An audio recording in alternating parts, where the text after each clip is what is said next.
चलिए जानते हैं मध्य प्रदेश की 25 बड़ी खबरों को सिर्फ 10 मिनट में। लेकिन उससे पहले वीडियो को लाइक और चैनल को सब्सक्राइब जरूर करें।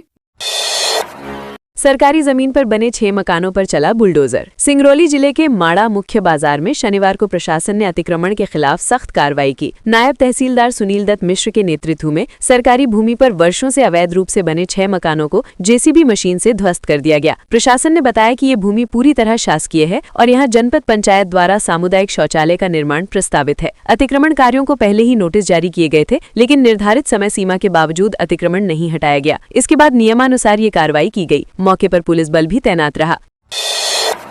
डिप्टी सीएम के सामने उठाया विधायक ने एचआईवी बच्चों का मुद्दा। सतना जिला अस्पताल में थैलेसीमिया पीड़ित 5 बच्चों को एचआईवी संक्रमित ब्लड चढ़ाए जाने का मामला अब राजनीतिक और प्रशासनिक स्तर पर गंभीर हो गया है। सतना विधानसभा क्षेत्र के कांग्रेस विधायक सिद्धार्थ कुशवाहा ने विंध्य व्यापार मेले के दौरान उप मुख्यमंत्री एवं स्वास्थ्य मंत्री राजेंद्र शुक्ल के समक्ष मुद्दा उठाया। विधायक ने कहा कि ये मामला बेहद संवेदनशील है और दोषियों पर सख्त कार्रवाई होनी चाहिए। उन्होंने स्वास्थ्य विभाग में बढ़ते निजीकरण पर भी सवाल खड़े किए। साथ ही छिंदवाड़ा के पुराने मामलों का जिक्र करते हुए स्वास्थ्य व्यवस्थाओं की समीक्षा की मांग की।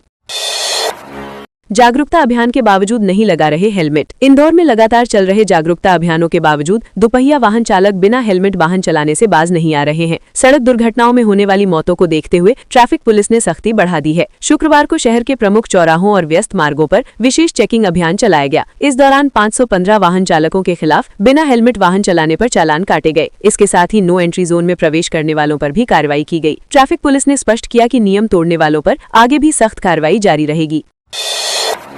सागर के होटल जलसा ब्रांडेड शराब पकड़ाई। सागर जिले के बहेरिया क्षेत्र में स्थित होटल जलसा पर पुलिस ने शुक्रवार रात दबिश देकर अवैध शराब कारोबार का खुलासा किया। कार्रवाई के दौरान होटल से 36.81 लीटर ब्रांडेड अंग्रेजी और देशी शराब जब्त की गई। पुलिस ने मौके से 2 युवकों को गिरफ्तार कर उनके खिलाफ आबकारी एक्ट के तहत मामला दर्ज किया है। पुलिस के अनुसार जिले में अवैध नशे के कारोबार के खिलाफ अभियान चलाया जा रहा है। इसी दौरान होटल से शराब बेचने की सूचना मिली थी। सूचना के आधार पर की गई कार्रवाई में ये बड़ी सफलता मिली है।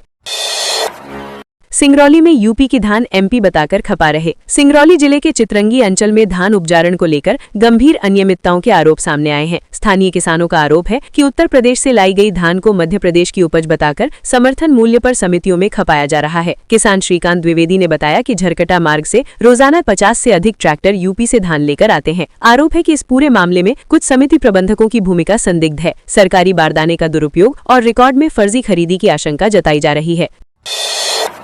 रेप के आरोपी पर कोर्ट परिसर में हमला। सतना में नाबालिग से दुष्कर्म और हत्या के प्रयास के आरोपी शुभम पाल को कोर्ट में पेश किए जाने के दौरान भारी हंगामा हुआ। कोर्ट परिसर में मौजूद भीड़ ने आरोपी पर हमला करने की कोशिश की, जिससे स्थिति तनावपूर्ण हो गई। पुलिस को भीड़ को नियंत्रित करने में मशक्कत करनी पड़ी। इस मामले में पुलिस ने 2 अलग-अलग प्रकरण दर्ज कर 9 आरोपियों को गिरफ्तार किया है, जिन्हें केंद्रीय जेल भेज दिया गया है। पुलिस अन्य आरोपियों की तलाश में जुटी है। पेशी से पहले मेडिकल जाँच के दौरान भी नारेबाजी हुई, जिसे पुलिस ने सख्ती से नियंत्रित किया।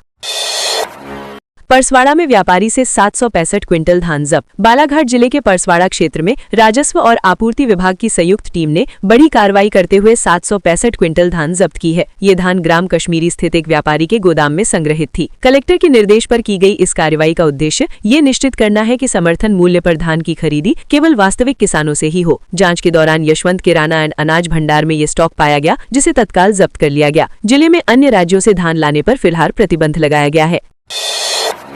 हाईवे पर ट्रक ड्राइवर का high voltage drama. Jabalpur Bhopal national highway पर शुक्रवार दोपहर उस समय हड़कंप मच गया जब नशे में धुत एक ट्रक ड्राइवर ने बीच सड़क पर जमकर हंगामा किया। चालक ने लाठी लेकर परिवहन विभाग के कर्मचारियों को दौड़ा लिया, जिससे करीब आधे घंटे तक हाईवे का एक लेन जाम रहा। वाहनों की लंबी कतार लग गई और आम लोगों को परेशानी का सामना करना पड़ा। सूचना पर बेलखेड़ा पुलिस मौके पर पहुंची और ट्रक जब्त कर चालक को गिरफ्तार कर लिया। पूरे घटनाक्रम का वीडियो सोशल मीडिया पर वायरल हो रहा है।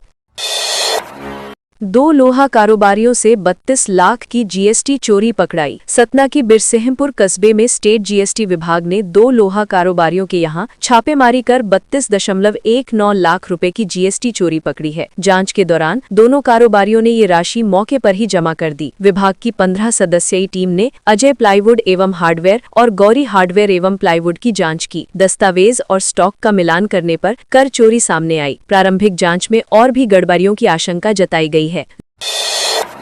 छिंदवाड़ा के 7,860 मतदाताओं को जारी होगा नोटिस। छिंदवाड़ा में SIR स्पेशल इंटेंसिव रिवीजन के तहत मतदाता सूची का अंतिम डेटा जारी कर दिया गया है। प्रशासन के अनुसार जिले में कुल 59,368 मतदाताओं के नाम हटाए जाएंगे, जिनमें 17,200 मतदाता मृत पाए गए हैं। इसके अलावा 7,860 मतदाताओं को नोटिस जारी किया जाएगा, जिनका सत्यापन अब तक पूरा नहीं हो पाया है। SIR प्रक्रिया से पहले जिले में 12,26,602 मतदाता थे, जो अब घटकर 11,67,234 रह गए हैं। अंतिम प्रकाशन के बाद दावा आपत्ति की प्रक्रिया शुरू होगी, ताकि पात्र मतदाताओं को सूची में शामिल किया जा सके।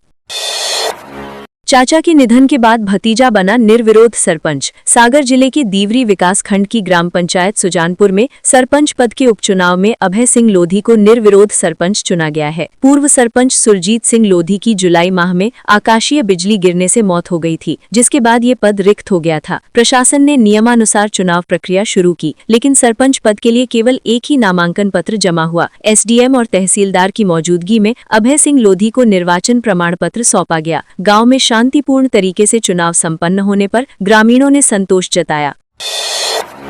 रिश्वतखोरी में पकड़े गए कृषि उपसंचालक हेडाऊ सस्पेंड। नर्मदापुरम में 40,000 रुपए की रिश्वत लेते हुए लोकायुक्त के हाथों रंगे हाथ पकड़े गए कृषि विभाग के उप संचालक JR हेडाऊ को राज्य शासन ने निलंबित कर दिया है। निलंबन का आदेश कृषि मंत्रालय के विशेष कर्तव्य अधिकारी अवनीश मिश्रा द्वारा जारी किया गया। आदेश में कहा गया है कि ये कार्रवाई मध्य प्रदेश सिविल सेवा नियम 1966 के तहत की गई है। निलंबन अवधि के दौरान हेडाऊ का मुख्यालय शहडोल संभाग तय किया गया है। उन्हें इस अवधि में नियमानुसार जीवन निर्वाह भत्ता दिया जाएगा। मामले की विभागीय जांच भी जारी रहेगी।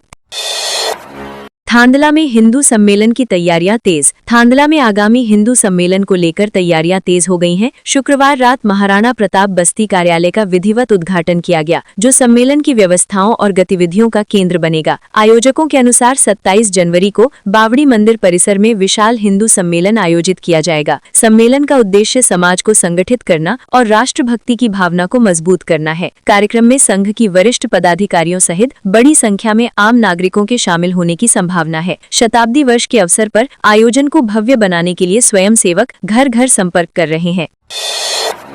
किसान से मारपीट, 4 दिन बाद भी कार्रवाई नहीं। उमरिया जिले के हर्रवाह क्षेत्र स्थित सिलपरी धान खरीदी केंद्र पर किसान से मारपीट का मामला तूल पकड़ता जा रहा है। घटना का वीडियो सामने आने के 4 दिन बाद भी खरीदी केंद्र प्रभारी के खिलाफ कोई ठोस कार्रवाई नहीं हुई है। बताया गया कि 16 दिसंबर को धान तौल को लेकर विवाद हुआ था, जिसके बाद वेयरहाउस संचालक करण सिंह ने किसान संजय के साथ मारपीट की। इस घटना के बाद किसानों में नाराजगी है। प्रशासन ने पुलिस को पत्र भेजकर FIR दर्ज करने की बात कही है, लेकिन अब तक कार्रवाई न होने से सवाल खड़े हो रहे हैं।